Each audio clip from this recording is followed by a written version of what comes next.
ମୋ ମାୟା ମତେ ଅଗୋଚର କାହୁ ଜାଣିବେ ଛାର ନର। ଭଗବାନଙ୍କର ମାୟା ସେ ନିଜେ ବି ବୁଝି ପାରନ୍ତିନି। ମହାପ୍ରଭୁ ଜଗନ୍ନାଥ ହଉଛନ୍ତି ମାୟାଧର ଆଉ ଜଗତ ହଉଛି ମାୟା। ଗତକାଲି ପବିତ୍ର ଘୋଷଯାତ୍ରା ଆଷାଢ଼ସ୍ୟ ମଳପକ୍ଷେ ପୁଷ୍ୟା ଦ୍ୱିତୀୟା ସଂଯୁକ୍ତେ ଚରାଚର ହିତାର୍ଥାୟ ଘୋଷଯାତ୍ରା ବିଧୀୟତେ। ସମଗ୍ର ବିଶ୍ୱର ସର୍ବବୃହତ ଲୋକ କଲ୍ୟାଣକାରୀ ମହୋତ୍ସବ ଘୋଷଯାତ୍ରା ର ସିଂହଦ୍ୱାରରେ ମହାପ୍ରଭୁ ଜଗନ୍ନାଥଙ୍କ ରଥ ଅଟକି ଗଲା। ଏପରିକି ଗୋଟାଏ ଇଞ୍ଚି ମଧ୍ୟ ଘୁଞ୍ଚି ପାରିଲା ନାହିଁ ଯେତେ ଚେଷ୍ଟା କଲେ ମଧ୍ୟ।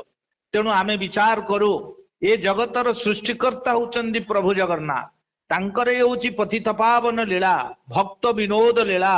ଅଜସ୍ର ପତିତ ମାନଙ୍କୁ ପାବନ କରିବା ପାଇଁ ପ୍ରଭୁଙ୍କର ଇଏ ହଉଛି ସ୍ୱୟଂ ଲୀଳା ଘୋଷଯାତ୍ରା। କୌଣସି ପତିତ କୌଣସି ଭକ୍ତ କୋଉଠି ଦୂର ଦୂରାନ୍ତରେ ରହିଯାଇଛି ପ୍ରଭୁଙ୍କୁ ଦେଖିବାର ସୁଯୋଗ ହୁଏତ ନ ପାଇ ପାରିଥାନ୍ତା। କାଲି ଯଦି ରଥଟି ଗଡି ଯାଇଥାନ୍ତା ମନେକର, ହୁଏତ ସେ ଭକ୍ତ ପ୍ରଭୁଙ୍କ ଦର୍ଶନରୁ ପତିତ ବଞ୍ଚିତ ହେଇଥାନ୍ତା। ତେଣୁ ସେଇ ଭକ୍ତଙ୍କ ପ୍ରତୀକ୍ଷାରେ ପ୍ରଭୁଙ୍କର ଏ ହଉଛି ଐଶ୍ୱରିକ ଲୀଳା। ଏ ଲୀଳାକୁ ଆମେ ବୁଝିବା, ଶାସନ ପ୍ରଶାସନ ଅନୁଶାସନ ଏହାର ଭେଦକୁ ଅତିକ୍ରମ କରିବା ସମ୍ଭବ ନୁହେଁ। ଇଏ ହଉଛି ଇନ୍ଦ୍ରିୟାତୀତ ଲୀଳା। ଏମିତି ଗୋଟେ ଦିନକର କଥା ମୋର ମନେ ପଡିଯାଏ। 750 କୋଶ ଚାଲି ନ ପାରଇ ମୋହ ଯିବା ଯାଏ ନନ୍ଦୀ ଘୋଷେ ଥିବ ରହି। ମହାପ୍ରଭୁ ଭକ୍ତ ସାଲବେଗ ସେଦିନ ମହାପ୍ରଭୁ ଜଗନ୍ନାଥଙ୍କ ପାଖେ ଆବେଦନ ନିବେଦନ କରିଛି, ପ୍ରଭୁ 750 କୋଶ ଚାଲି ନ ପାରଇ ମୋହ ଯିବା ଯାଏ ନନ୍ଦୀ ଘୋଷ ଥିବ ରହି। ବଡ ଦାଣ୍ଡରେ ରଥ ସେମିତି ଅଟକି ଯାଇଥିଲା ଭକ୍ତ ସାଲବେଗଙ୍କ ପାଇଁ। ଏବଂ ଭକ୍ତ ସାଲବେଗ ଦର୍ଶନ କଲା ପରେ ବଳଗଣ୍ଡିରୁ ଯାତ୍ରା ଆରମ୍ଭ ହୋଇଥିଲା ଗୁଣ୍ଡିଚା ବାଡି। ଏ ରଥ ଅଟକି ଯାଇଥିଲା ଆପଣଙ୍କର ବଳରାମ ଦାସ, ଯିଏ ବାଲି ରଥ କରିଥିଲେ ସମୁଦ୍ର କୂଳରେ। ସେଇ ବାଲି ରଥରେ ପ୍ରଭୁ ଆବିର୍ଭାବ ହେଇଗଲେ, ଏ ରଥ ବି ଅଟକି ଗଲା। ଅନେକ ଭକ୍ତ ମାନଙ୍କ ପାଇଁ ଲୀଳା ପ୍ରଭୁ କରିଛନ୍ତି। ସେଦିନ ତୁଳସୀ ଦାସ ଆସିଥିଲେ ପ୍ରଭୁଙ୍କୁ ଦେଖିବା ପାଇଁ। ଦେଖିଲେ କାଣ୍ଡ କୋଦଣ୍ଡ ନାହିଁ, ଇଏ ମୋର ନୀଳାମ୍ବୁଜ ଶ୍ୟାମଳ କୋମଲାଙ୍ଗ ଶରୀର, ଇଏ ମର୍ଯ୍ୟାଦା ପୁରୁଷ ରାମ ନୁହନ୍ତି।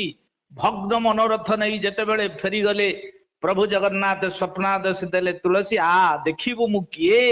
ତୁଳସୀ ତା ପରଦିନ ଯାଇ ଦେଖନ୍ତେ ପ୍ରକୃତରେ ରତ୍ନ ସିଂହାସନରେ ବିରାଜମାନ ହେଇଛନ୍ତି କିଏ ନା ସାକ୍ଷାତ ଜଗନ୍ନାଥ ମହାବାହୁ ସାକ୍ଷାତ ରଘୁନନ୍ଦନ ସୌମିତ୍ରୀ ବଲଭଦ୍ର ଭଦ୍ରା ମୈଥିଳୀ ମେବଚ। ଏ ହେଉଛି ପ୍ରଭୁଙ୍କ ଭକ୍ତ ବିନୋଦ ଲୀଳା। ଗଣପତି ଭଟ୍ଟ ଆସିଥିଲେ ଗଜାନନ ଗଣେଶଙ୍କୁ ଦର୍ଶନ କରିବା ପାଇଁ, କିନ୍ତୁ ମହାପ୍ରଭୁ ଜଗନ୍ନାଥଙ୍କୁ ଦର୍ଶନ କଲା ପରେ ତାଙ୍କ ମନ ମଉଳି ଯାଇଥିଲା। ସେଇଥିପାଇଁ ଗଣପତି ଭଟ୍ଟଙ୍କର ମନସ୍କାମନା ପୂର୍ଣ୍ଣ କରିବା ପାଇଁ ପ୍ରଭୁଙ୍କର ଆଉ ଗୋଟିଏ ବେଶ ହେଲା, ଯାହାକୁ ଗଣେଶ ବେଶ ଗଜାନନ ବେଶ ବୋଲି କହନ୍ତି। ସେଇଥିପାଇଁ ସ୍ନାନ ମଣ୍ଡପରେ ମହାପ୍ରଭୁଙ୍କର ଏ ସ୍ୱତନ୍ତ୍ର ବେଶ ହେଇଥାଏ।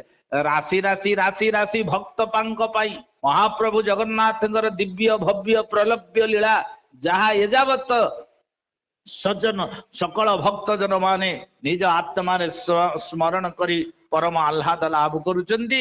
ତେଣୁ କାଲି ବିଶେଷ କରି ସେମିତି କୌଣସି ଦୋଷଯୁକ୍ତ ବା ତ୍ରୁଟିଯୁକ୍ତ ନୀତିକାନ୍ତି ହବା ଆମର ଦୃଷ୍ଟିଗୋଚର ହେଇନାହିଁ। ମୁଁ ତ କମେଣ୍ଟରେ ପ୍ରତ୍ୟକ୍ଷ ଧାରା ବିବରଣୀରେ ଗତକାଲି ଏ ଅକିଞ୍ଚନ ନିଜକୁ ନିୟୋଜିତ କରିଥିଲା ଏବଂ ସେଇଥିରେ ଆମେ ବଡ଼ଦାଣ୍ଡର ପ୍ରତ୍ୟକ୍ଷ ଦୃଶ୍ୟ ଗୁଡ଼ିକ ମଧ୍ୟ ଆମେ ଦେଖୁଥାଉ ଏବଂ ତାକୁ ଆପଣମାନଙ୍କ ନିକଟରେ ପ୍ରତ୍ୟକ୍ଷ ଧାରା ବିବରଣୀ ପ୍ରଦାନ କରିଥାଉ।